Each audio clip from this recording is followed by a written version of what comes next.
স্বপ্নদোষ হয়েছে কিন্তু বিছানা বা কম্বলে কোনো নাপাক কিছু দেখছি না, তবু কি এগুলো ধুইতে হবে? এখনো ঢেকে মোজা পরার বিধান জানতে চাই। পেশাব পায়খানার স্থানে রহমতের ফেরেশতা আসেন না, কিন্তু আমার ছোট ভাই বিছানায় পেশাব করে, আমি একই বিছানায় ঘুমাই, রহমতের ফেরেশতা কি আমাদের বাসায় আসেন না? মাঝে মাঝে ইমামের সিজদার আগে আমি সিজদায় চলে যাই, আমি টের পাই না অবশ্য, আশেপাশের লোকজন বলে, এতে কি নামাজের কোনো ক্ষতি হবে? ইমাম টাকনু ঢেকে মোজা পরার বিধান জানতে চাই। উত্তর হলো, টাকনু ঢেকে মোজা পরতে কোনো অসুবিধা নেই, বরং মোজা টাকনু ঢেকেই থাকে সাধারণত। কোনো কোনো মোজা যদিও টাকনুর নিচে থাকে, কিন্তু টাকনু ঢেকে মোজা পরতে অসুবিধা নেই। মূলত উপর দিক থেকে মানুষের যে সমস্ত পোশাক ঝুলে থাকে, সেটা চাদর হোক, লুঙ্গি হোক, জামা হোক, এগুলো টাকনুর নিচে যাওয়ার ব্যাপারে নিষেধাজ্ঞা রয়েছে পুরুষের ক্ষেত্রে। মোজার ক্ষেত্রে সেটি নয়, কারণ মোজার জিনিসটাই হলো টাকনুর নিচে, টাকনুর নিচে উপরে দুইটা মিলিয়ে দুইটা অংশ জুড়িয়ে থাকার জন্য, ঢাকার জন্য। অতএব মোজার কথাটা ভিন্ন।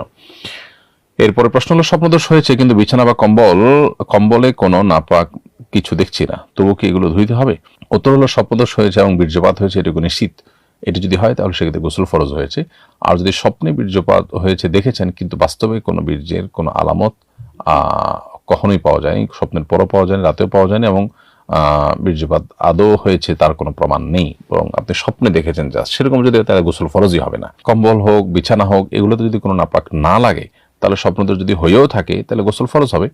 স্বপ্নদোষে বীর্যপাত হয়েছে, শুকিয়ে গেছে কিংবা হয়েছে, কাপড় লেগেছে, তাহলে গোসল ফরজ হবে, কাপড় নাপাক হবে, কিন্তু ওই কম্বল বা বিছানা সেটা আপনার নাপাক হবে না। কোনো বিছানা স্বপ্নদোষ হলে বিছানা নাপাক হয় না, যদি লাগে নাপাক তাহলে সে অংশটা নাপাক হয় শুধু।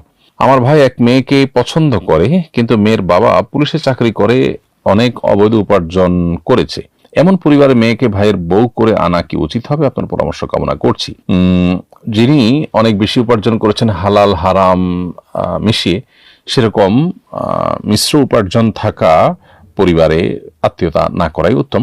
যদিও মেয়ের এক্ষেত্রে দোষ হওয়া জরুরি না, মেয়ে নির্দোষ থাকতে পারে, কিন্তু এরপরও হারাম দ্বারা গঠিত হয়েছে কিংবা হারামের ব্যাপারে যাদের তেমন কোনো সেন্স নাই, সেই পরিবারে আত্মীয়তা না করে বরং দিনদার কোনো পরিবারে আত্মীয়তা করার চেষ্টা করা যেতে পারে। হ্যাঁ, কোনো কোনো ক্ষেত্রে দেখা যায় যে পরিবারের মেয়ে কিংবা ছেলে তারা অনেক বেশি দিনদার, তারা আসলে সঠিকটা বুঝতে পেরেছে, তো সেক্ষেত্রে বিষয়টা ভিন্ন। পেশাব পায়খানার স্থানে রহমতের ফেরেশতা আসেন না, কিন্তু আমার ছোট ভাই বিছানায় পেশাব করে, আমি একই বিছানায় ঘুমাই, রহমতের ফেরেশতা কি আমাদের বাসায় আসেন না? নবী সাল্লাল্লাহু আলাইহি ওয়াসাল্লাম বলেছেন, তাতাআজ্জাল মালায়েকাতু বিমা ইয়াতাআজ্জা বিহি বানু আদম। আদম সন্তান যে সমস্ত বিষয়ের কারণে ক্ষতিগ্রস্ত, কষ্ট পায়, ফেরেশতারাও তাদের কষ্ট পায়। তো দুর্গন্ধ, এটার ফলে মানুষের যেমন কষ্ট হয়, ফেরেশতাদের কষ্ট হয়। এই জন্য আপনার ভাইয়ের পেশাব, ছোট ভাইয়ের পেশাবের জায়গায় যত দ্রুত সম্ভব এগুলোকে মুড়িয়ে এমনভাবে রাখা হচ্ছে যেন দুর্গন্ধ না ছড়ায়। অনেক বাসায় বাচ্চা পালন করা হয়, কিন্তু বাচ্চার পেশাবের কোনো গন্ধ বোঝা যায় না, সেটাকে তারা সেভাবে ম্যানেজ করেন। তো সেভাবে ম্যানেজ করা উচিত, সেভাবে করলে ইনশাল্লাহ এক্ষেত্রে ফেরেশতাদের কষ্টের কারণ হবে না।